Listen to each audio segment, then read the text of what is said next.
Teman-teman ingat di setiap kolam baru ikan yang pertama masuk ini. Oke, selamat siang teman-teman semua. Nah, di video kali ini lanjutan part terakhir dari progres kolam baru yang kita bikin di fasilitas Bleskoi yang di depan kamar saya. Oh iya, tahu. Ya, yang kemarin habis video terakhir running air final. Nah, ini video terakhir kita mulai memasukkan ikan. Duh, udah waktunya ini ya. Sebetulnya sih ini dari mulai running final, pemberian bakteri starter, treatment clay mineral water, ini hari keempat. Oke. Sebetulnya saya lebih seneng itu 1 minggu running dulu tanpa ikan. Bahkan ada beberapa customer saya yang sampai 1 bulan di running tanpa ikan, itu makin lama makin bagus. Nah, cuman terkadang memang banyak beberapa customer yang kepengen buru-buru masukin ikan. Tapi minimal 4 hari sampai 5 hari lah. Ini kan hari keempat ya. Nah, sebetulnya kalau di case ini yang nggak sabar itu istri saya. Jadi istri saya tuh selalu nanyain kapan dimasukin ikan gitu kan. Saya padahal sudah ngomong rencana saya minimal mau seminggu dulu tuh running tanpa ikan. Tapi ya sudah, karena ini permintaan dari istri saya. Dan saya juga udah mulai menentukan ikan-ikan mana yang akan saya masukkan. Dan sekalian saya kepengen mengedukasi bahwa saya pernah bahas bahwa kolam koi itu kanvasnya, koi itu lukisannya. Betul kan? Nah, saya akan tunjukkan dari mulai progres ikan yang masuk satu warna dulu, kemudian ada ikan pola, dan nanti kita akan tambahin jenis kohaku dan seterusnya. Sehingga nanti kolam ini akan menjadi satu kesatuan lukisan dan kanvas yang indah. Nah, saya akan tunjukkan tahap-tahapannya bahwa kalau pemilihan warna ikan koi atau jenis ikan koi untuk kolam ini juga kita nggak tepat, itu kolam tuh nanti jadi kelihatan pucet. Meskipun ikannya bagus. Ikannya bagus, kualitasnya bagus, bahkan show quality, tapi pemilihan warna dan kontrasnya dan komposisinya nggak pas, itu juga akan kurang maksimal lah intinya untuk di kolam. Nah, kita langsung kita sharing-sharing ringan, tapi teman-teman bisa ambil garis besarnya dan benang merahnya bahwa intinya kolam koi itu kanvasnya, koi itu lukisannya. Jadi alangkah lebih baiknya kalau udah kanvasnya bagus, lukisannya juga bagus, terutama pemilihan komposisi warna. Nah, biar jadi maksimal. Kita akan pertama seperti biasa, kalau teman-teman ingat di setiap kolam baru ikan yang pertama masuk ini selalu ikan satu warna. Ya, karena ini biasanya ikan ini mentalnya paling bagus, ketahanannya paling bagus, dan proses adaptasi dan penyesuaian di kolam atau di air yang baru ini paling cepat tuh ikan satu warna. Nah, kita udah pilih 3 nih Norma, yuk sambil kita cek ikannya ya. Nah, oke. Nah, ini ada ikan 3, kebetulan 3 satu warna ini jenis yang berbeda semua. Yang pertama ini Cagoy Ginrin, Cagoy Ginrin Gold. Ini ikan lokal, size 50 BU jantan. Ya, ini agak kurus karena kemarin sempat puasa 1 mingguan lebih sebelum kita masukin. Jadi ingat, ikan yang mau masuk ini pun semuanya sudah melalui proses karantina ya. Meski cuma mendah kolam dari atas ke bawah gitu ya. Meskipun hanya satu Semarang, cuman kolamnya selisih sedikit, tetap karena ini habitatnya berbeda. Nah, ikan ini lokal 50 BU, kemarin saya lupa ya sio di mana ya terakhir ya. Pokoknya dapat best in stress. Jadi dapat piala ya. Nah, yang kedua ini Soragoy Ginrin. Ini lokal juga, jantan juga, ukuran 45 BU kurang lebih kecil sedikit. Nanti foto videonya kita tampilin. Nah, yang ketiga Cagoy Tembaga. Cagoy Tembaga ini cagoy yang memiliki warna coklat kemerah-merahan seperti tembaga. Nah, kalau yang Cagoy Tembaga ini ukuran paling kecil sekitar 40 BU. Jantan semuanya ini 3-3-nya. Nah, ini yang terakhir ini Famarudo import. Jadi 2 lokal, 1 import. Nah, sebetulnya teman-teman, saya itu tidak terlalu mematok import atau lokalnya, tapi yang penting saya kan pernah bahas bahwa kalau buat saya pribadi itu yang penting kita suka. Kita suka, harganya cocok, kemudian kita mau menikmati di kolam, ya sudah seperti itu. Nah, supaya nanti teman-teman bisa melihat perbedaannya sewaktu kolam kosong dan kolam itu kita mulai masukin ikan dengan jenis satu warna, kemudian ada pola, kemudian ada kohaku dan yang lain-lainnya. Kita nanti akan tunjukin sebelum ikan masuk kolamnya kondisi kosong dulu. Boleh. Ya, oke, yuk kita langsung ke bawah.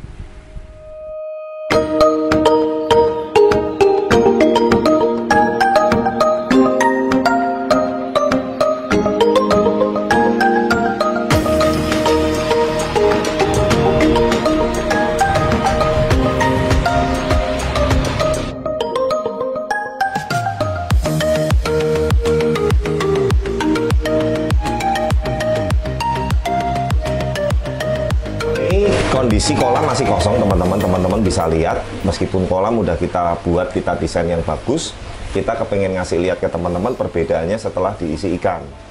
Nah, kanopi ini kalau jam-jam segini saya buka normal. Oke, kenapa? Ini sekitar jam 10 pagi, karena panas itu paling bagus itu antara pagi, jam 6, jam 7, sampai sebelum jam 12 siang. Berarti seperti halnya kayak manusia ya? Betul. Kalau kita udah lewat jam 12 siang itu panasnya terlalu terik. Terkadang kalau terlalu panasnya ekstrim buat si kolam koi ataupun ikannya ini juga nggak bagus. Makanya nanti biasanya jam 12 ke atas, kanopi saya tutup, nanti sekalian saya demoin, kalau udah nyampe jam segitu, water spray-nya saya nyalain. Nah, supaya ibaratnya lokasi di sekitar kolam dan kita yang nonton di area kolam ini pun juga lebih adem. Nah, sekarang kita masukin ikan pertama yuk. Kita masukin ikan ini. Ya, dibantu Mas Oyin, lokal, Cagoy Ginrin, ukuran 50 BU, farm lokal, jantan. Wah, semoga nanti yang masuk sini ikan jantan semua normal, semoga. Harapannya kayak gitu, ya, saya karena penggemar ikan jantan dan tapi jantannya yang punya anatomi spesial seperti ini. Nah, ini wajarnya seperti biasa, kenalin air kolam. Sudah, kita rilis dulu. Nah, biasakan intinya setelah ada ikan baru masuk ini juga jangan langsung dikasih makan.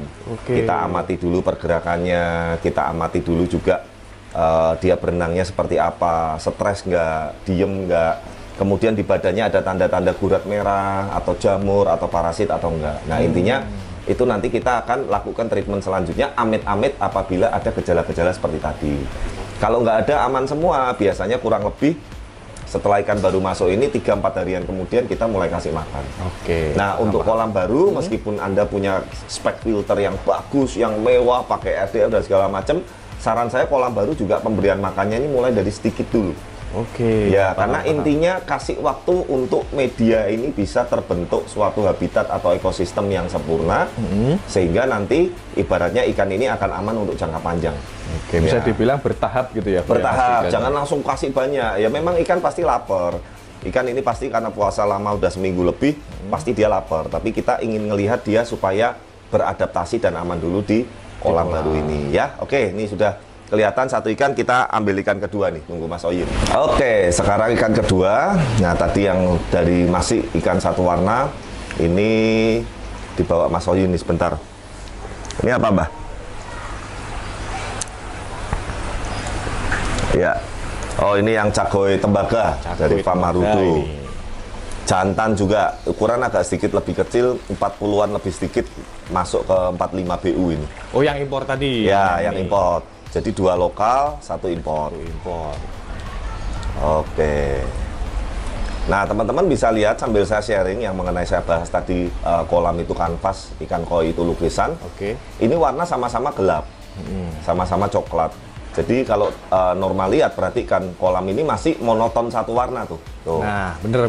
Ya kan, kalau lukisan tuh ibaratnya warnanya hanya satu warna yang tidak terlalu beda. Coklatnya coklat muda sama coklat gelap yang ini. Nah, rencananya nih memang untuk satu jenis ini saya pilih satu ginrin, satu non ginrin. Contohnya ini cagoy, ada yang ginrin 1, ada yang non ginrin 1, udah cukup. Cagoynya 2. Nanti soragoi ginrin 1, non ginrin 1. Nanti karasi ginrin 1, non ginrin 1. Ya, intinya saya lagi mau tata lah, intinya seperti itu. Kalau mau tanya kok, kan satu warna ini. Iya. Otomatis pola makannya banyak. Pasti. Cepet. Lah, antara ginrin sama non ginrin ya sama kok. Sebetulnya gini, kembali lagi kita nggak bisa ngelihat hanya ginrin atau non ginrinnya, tapi kembali ke bahan ikan atau genetiknya. Tapi memang rata-rata ikan non ginrin itu nanti dia pertumbuhannya lebih cepat. Saat ini memang lebih gede yang ginrin karena usianya lebih tua yang ginrin. Yang ginrin cagoy ini kayaknya kalau nggak salah 2 tahunan. Yang tembaga ini baru 1 tahun lebih sedikit. Ya, ini masih masuk nisai muda lah yang Marudu ini. Tapi ya nanti kita lihat lah. Kan memang kolam ini saya udah bilang nggak akan saya serok-serok, nggak untuk diperjualbelikan, bener-bener saya untuk keeping jangka panjang sekali.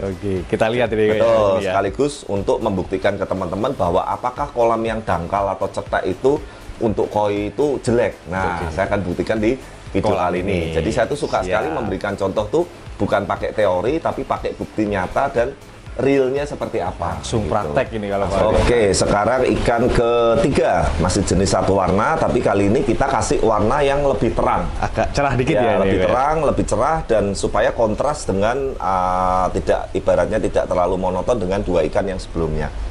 Nah, ini jenis ginrin soragoi atau soragoi ginrin farm lokal. Ukuran 45 BU juga, jantan. Jadi ketiga ikan yang masuk ini semuanya jantan. Oke. Nah, teman-teman lihat salah satu ciri-ciri ikan baru kalau masuk kolam ini nanti dia akan bergerombol koloni. Nah, yang pertama dan kedua sudah bergerombol tuh. Yang ketiga ini masih ibaratnya kalau kita ibaratkan ini masih ngeblank nih. Wah, ini lingkungan baru, kolam baru ya kan. Masih bingung, masih bengong. Tuh. Nanti nunggu yang lainnya datang, dia biasanya nanti nyamperin akan berkoloni juga. Oke, berarti bisa dibilang koi itu hewan koloni ya, kok? Iya, koloni, memang koloni. Makanya kalau semakin rame biasanya mental makan dan secara apa ya namanya ya, tingkat kehappyan dia atau kenyamanan dia di kolam ini juga lebih bagus kalau tidak terlalu sepi. Kalau agak sepi biasanya agak takut-takut, wajar. Oke. Makanya kan saya selalu kolam baru ini yang saya masukin ikan-ikan yang satu warna dulu supaya mentalnya itu dia jadi leader lah, seperti itu. Oke, siap. Tuh, yang satu masih menyendiri, yang dua sudah berkoloni, sudah bergerombol. Nah, biasanya memang ikan baru itu suka banget mendekati air terjun, mendekati aerator oksigen, supaya memang dia dapat asupan atau oksigen yang ekstra di sana. Dan pasti di sana tuh lebih fresh, lebih seger airnya. Yang dekat ke waterfall sama dekat aerator oksigen. Tuh, sudah mulai deketin temennya, nanti dia akan gabung nih. Buktikan omongan saya nanti. Nah, tuh sudah mulai gabung. Itu kayak perkenalan lingkungan baru dulu teman-teman. Jadi adaptasi memang, ya, kayak. makanya saya bilang jangan buru-buru kasih makan biar dia adaptasinya itu maksimal dulu. Ya oke ya, jadi itu 3 ikan. Nah setelah ini kita akan masukin yang pola. Oke. Nah jenis polanya apa, warnanya apa, nanti teman-teman ikuti terus sampai nanti kolam ini sudah terisi ikan lengkap dengan warna yang saya pilihkan, dengan kualitas yang pilihkan. Teman-teman nanti bisa melihat perbedaannya. Ya. Mantap Oke, ini. yuk, Oke, kita yuk, lanjut. let's go. Oke, nah ikan ketiga ini kita akan kasih ikan pola. Jenisnya adalah Shiro Utsuri. Shiro ini Nah, kali Shiro ini. ini hitam dan putih. Jadi akan membuat warna gabungan di kolam ini salah satu Shiro kesayangan saya nih. Guys. Oke, lepasinnya pelan. Tak pegang dulu, Mas. Ini normal shoot agak deket. Ini ikan saya paling suka tategoinya ini. Wih, putihnya tategoinya ini normal tuh. Dan ikannya karakternya jinak banget tuh. Dipegang gini aja dia nggak terlalu berontak-berontak amat tuh. Ih, keren ya, kamu sehat-sehat terus di sini anak ya. Nah, ini akan saya keeping jangka panjang. Dan ini jantan juga, dan ini ukuran 45 BU lokal. Oh, tuh, makanya kadang Kunuknya kita kok udah kelihatan kinaknya kunuknya ya, sadis ya. Jadi, teman-teman kadang itu kita nggak bisa menilai ikan bagus atau enggak itu hanya dari lokal atau importnya aja. Sana aja benar. Tuh. Ya, tuh. Jadi mulai sedikit ada ikan pola. Sehingga teman-teman bisa lihat mulai dari warna gelap, agak terang, terang Ginrin Soragoi, terus ini lebih terang lagi Shiro Utsuri. Nah, tuh langsung mau gabung, langsung mau koloni. Nah, jadi memang intinya kalau kita itu memilih ikannya itu kualitasnya yang benar-benar pilihan ya, baik itu lokal ataupun import. Itu kolam kita akan menjadi lebih cantik, lebih indah. Karena bukan hanya cuman warnanya, tapi kualitasnya, anatominya, polanya, kemudian juga bulkinya, stud bodinya itu buat saya penting sekali. Jadi kita nggak bisa ngomong, wah lokal tuh murah, import tuh mahal. Enggak, ngelihat ikan per ikannya lagi ya. Nah oke, satu ikan lagi, jenis ikan pola lagi, apa itu kita tunggu. Nah ini, penasaran ini, Ya. terakhir ini, keren ini. Oke, sekarang ikan keempat teman-teman, ikan pola juga. Nah ini salah satu ikan favorit dan banyak digemari para koi lover juga, Hi Utsuri. Ini. Ya, Shiro Utsuri, Hi Utsuri. Nah ini import ini, dari Farm Shinoda, ukuran 45 BU jantan. Dan saya sukanya ikan ini polanya hitamnya tuh Isumiya. Kok Isumiya? Ya Inazuma, Inazuma. sorry. Inazuma yang kayak ular naga tuh bahasa Jepangnya tuh. Wih, orange dan hitam. Nah, langsung beda kan sudah. Tuh, baru komposisi 4-5 warna yang berbeda. Itu sudah langsung penglihatan di kolam ini secara warna ikan maupun jenis ikannya ini udah langsung berbeda. Udah kelihatan kok. Ya. Akhirnya. Nah, ini totalnya 5 ekor. Saya ulang, yang pertama Cago Ginrin 50 BU jantan lokal. Yang kedua Cagoy Tembaga Marudo 40 BU import. Yang ketiga Ginrin Soragoi 45 BU jantan lokal. Yang keempat tadi Shiro Utsuri 45 BU jantan lokal. Yang kelima tadi Hi Utsuri Farm Shinoda import 45 BU jantan juga. Jadi kelimanya ini jantan semua. Keren Tapi kali teman-teman bisa lihat jantannya ini seperti ini. Nah, Pak, apakah pemilihan warna, hitungan jumlah ikan dan lain-lain itu Pak Ade pakai Hong Shui Feng Shui, banyak yang nanya seperti itu. Sebetulnya saya dibilang percaya juga enggak, tapi kalau enggak percaya 100% enggak juga. Intinya kalau saya ambil positifnya aja, Norma. Okay. Ya, contohnya itu pot itu tuh ada tulisannya Cina tuh. Kamu shoot agak zoom dekat tuh yang pot nomor 2 sama nomor 1. Artinya tahu nggak kamu itu? Nggak tahu kok. Nah, di zoom saya terjemahkan artinya. Ini dari mana dulu nih? Yang pojok dulu. Oke, yang ujung dulu. Ya. Itu huruf Cina ya, artinya itu ni si le hua sing si nao lima. Oke. Tahu nggak artinya apa? Blaze koi. Ngarang saya. Nggak ngerti saya juga. Kira-kira aja enggak itu guyon ya biar teman-teman. Enggak, tapi sebetulnya intinya gini.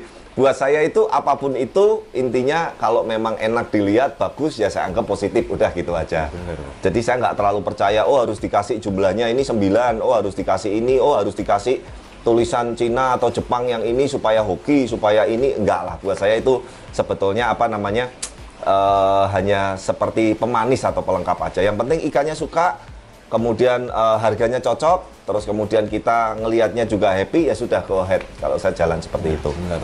Nah, oke. Gitu, nah ini karena panasnya ini sudah jam 11 lebih ya, nggak berasa kita sambil masukin ikan udah 1 jam lebih, mau deket jam 12 kita tutup aja kanopinya biar lebih lebih stabil lah. Takut saya kalau nanti terlalu panas saya juga mau pergi, kamu juga mau pergi, nanti ikannya juga adaptasinya kurang maksimal. Tuh.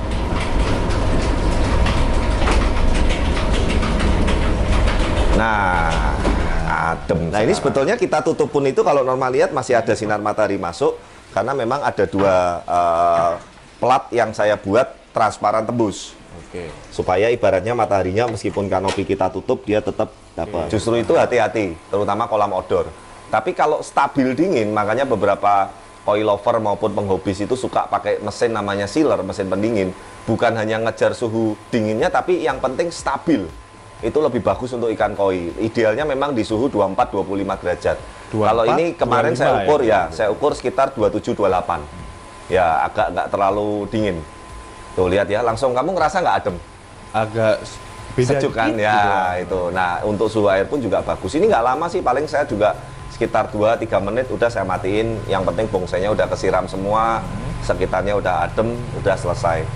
Dan ini memang saya udah pernah jelaskan di video sebelumnya, menggunakan air kolam yang paling bersih yang sudah tersirkulasi sistem filter secara sempurna. Jadi air bersih yang mau output balik ke kolam. Sebagian saya pakai untuk water spray ini. Water spray. Nah, kalau udah cukup, udah matiin aja, selesai. Nah, Set. Nah, simple. nah. Nggak usah nyiramin bonsainya. Nggak ya. usah. Nah, Pak, itu temboknya nggak berlumut, nggak kotor. Sekali lagi, saya udah pernah jelasin, tembok ini saya finishing cat yang outdoor, cat outdoor yang memang dia waterproofing, artinya kena panas, kena hujan, dia tahan, nggak gampang berlumut, nggak gampang kotor. Terus lagi, terakhir saya lapisin dengan coating.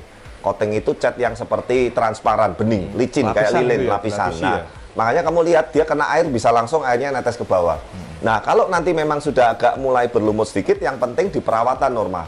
Jadi sedikit-sedikit kita harus sering bersihkan, rapiin, karena memang nanti kolam ini selain Mas Soyin, ada 1 orang yang rawat juga. Ini salah satunya nanti saya bagi juga jobnya. Setiap ada kolam baru itu pasti ada staf kita yang juga akan rutin maintain, baik maintain secara kualitas air dengan filter maupun maintain secara estetika dan ornamen-ornamen di sekitar kolam. Nah, saat ini 5 ikan dulu, teman-teman disutin agak lama supaya ngerti bahwa oh warnanya seperti ini ya kalau baru 5 ekor dan jenis ini. Dan ini sebetulnya masih banyak jenis-jenis utama yang belum saya masukin. Contohnya ikan satu warnanya ini yang wajib nih kita kurang jenis karasi. Oke. Nah, karasi ini penting sekali teman-teman. Kamu lihat polos satu warnanya kalau nggak ada karasi itu rasanya kayak kurang hidup. Kurang ya. Iya. Nah, yang kedua ikan polos lagi yang sangat penting juga benigoi. Nah, benigoi itu yang merah polos satu warna. Nah, yang ketiga platinum putih. Itu nanti ikan polosnya cuma nambah 3 lagi, selesai. Nah, ikan polanya masih banyak, kohaku, sanke, soa, ya kan. Kemudian belum ada ini juga tanco kohaku atau tanco soa, itu penting banget. Nah, nanti teman-teman melalui video yang selanjutnya, teman-teman supaya bisa melihat perbedaannya dan membuktikan apa yang saya katakan bahwa pemilihan warna ikan dan jenis ikan koi untuk kolam kesayangan kita ini penting sekali. Sangat penting sekali. Jadi nggak boleh terlalu dominan warna tertentu, nanti efeknya ya kolamnya nanti jadi kurang maksimal. Nah, supaya nggak penasaran, yang penting teman-teman tonton terus. Jadi ini video masukin ikan ini part 1 dulu nih Norma.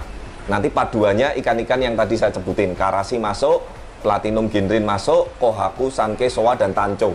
Ya, seperti apa setelah ikannya lengkap, saya jamin akan lebih nyala, lebih indah dari ini. Tapi intinya untuk awal, paling nggak seminggu ke depan, kita biarin 5 ekor ini biar adaptasi dulu. Nah, sudah mulai menggerombol semua kan? Koloni kan? Nah, itu dia berarti sudah mulai adaptasi, sudah nggak stres. Tadi ada yang bengong, ada yang menyendiri, itu dia artinya masih ibaratnya penjajakan di lingkungan yang baru. Nah, semoga teman-teman melalui video ini teman-teman bisa mendapatkan manfaat positifnya, dan semoga apa yang saya sharingkan ini bisa bermanfaat. Sekali lagi kalau mungkin ada salah-salah kata atau salah ucap, saya mohon maaf.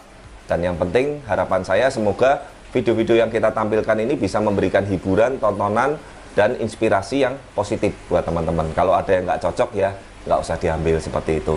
Jangan lupa dukung terus channel kami, like, comment, subscribe, karena like Anda, komen Anda, subscribe Anda, share Anda itu sangat berarti buat kami. Terima kasih yang sudah menonton. Sampai ketemu di part selanjutnya, di video-video berikutnya. Saya Adi Kurniawan dari Blast Group. Salam sehat sejahtera selalu. Bye-bye. See you.